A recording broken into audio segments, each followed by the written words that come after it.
April 15th, London. It is a sad day today as we lay to rest the much-beloved Willy Wonka, just 3 short weeks after he had reopened his factory to the public and named Charles Bucket his sole heir. According to Charles Bucket, the only witness, Mr. Wonka lost his grip on his cane and fell into a vat of boiling caramel.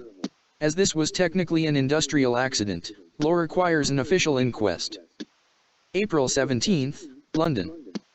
Several persons called the local police last night complaining of several large trucks bearing the Wonka logo coming and unloading packages on Smedley Avenue, near the home of one Rodney Headley Smythe. April 19th, London.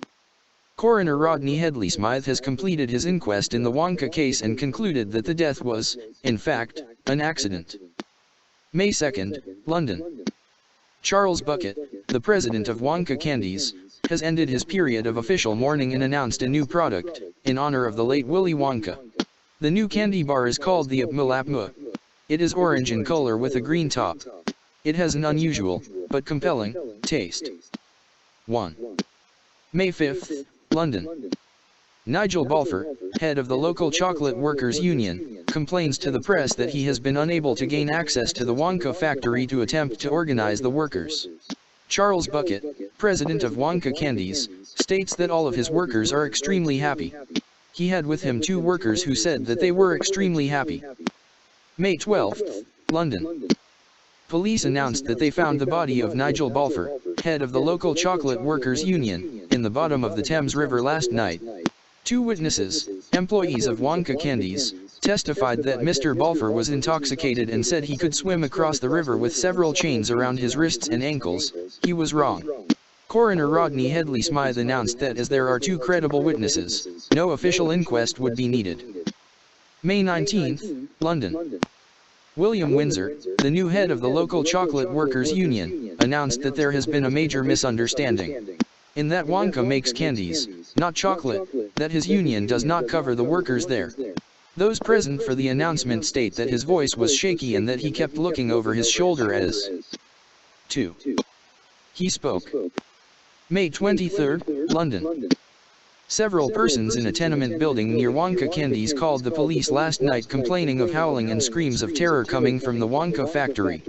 Charles Bucket stated that this was absurd and observed that there are many sots and drug addicts living in the tenement.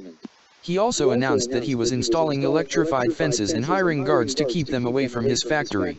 Some engineers who looked at the plans voiced the opinion that the system appears designed to keep people in, not out.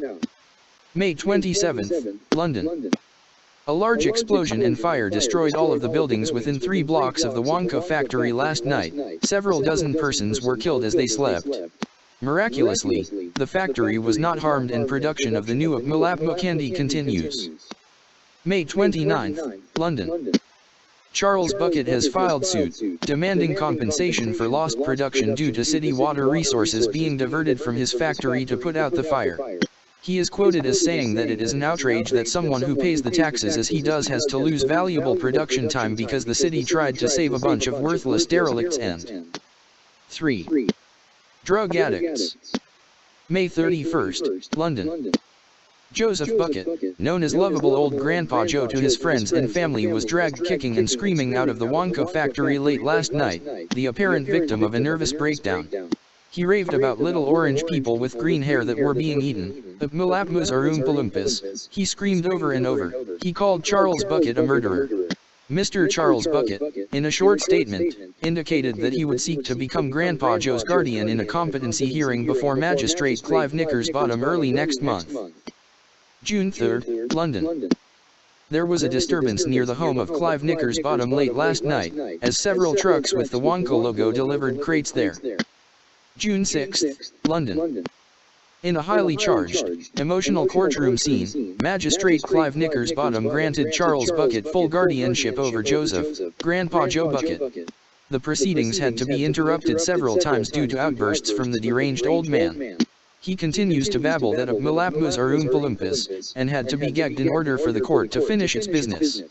In a terse statement after the 4. hearing, Mr. Bucket announced that there was nothing wrong with Grandpa Joe, that a little electroshock therapy, or maybe a lobotomy, could not cure.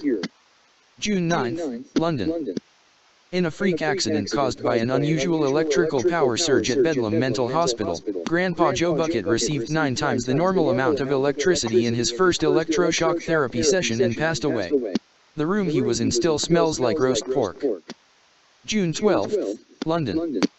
It has been announced that in a special ceremony to take place at the Wonka factory, Her Majesty the Queen will knight Mr. Bucket. The Queen is rumored to be especially fond of mulapmus. June 14, London. In an utterly shocking and grotesque turn of events, the knighting of Charles Bucket turned tragic. Just as the Queen was about to tap him on the shoulder with her sword, a manhole cover flew into the air and a horde of little orange men with green hair emerged. They charged the Queen and Mr. Bucket, screaming, "You ate us, now we eat you." Mr. Bucket, who was down on his knees, never had a chance and was quickly 5. Overwhelmed and devoured. The Queen actually managed to impale 2 of them with her sword before she was overcome. The creatures then used her sword to fillet her and they ate her. It appears that old Grandpa Joe was right after all.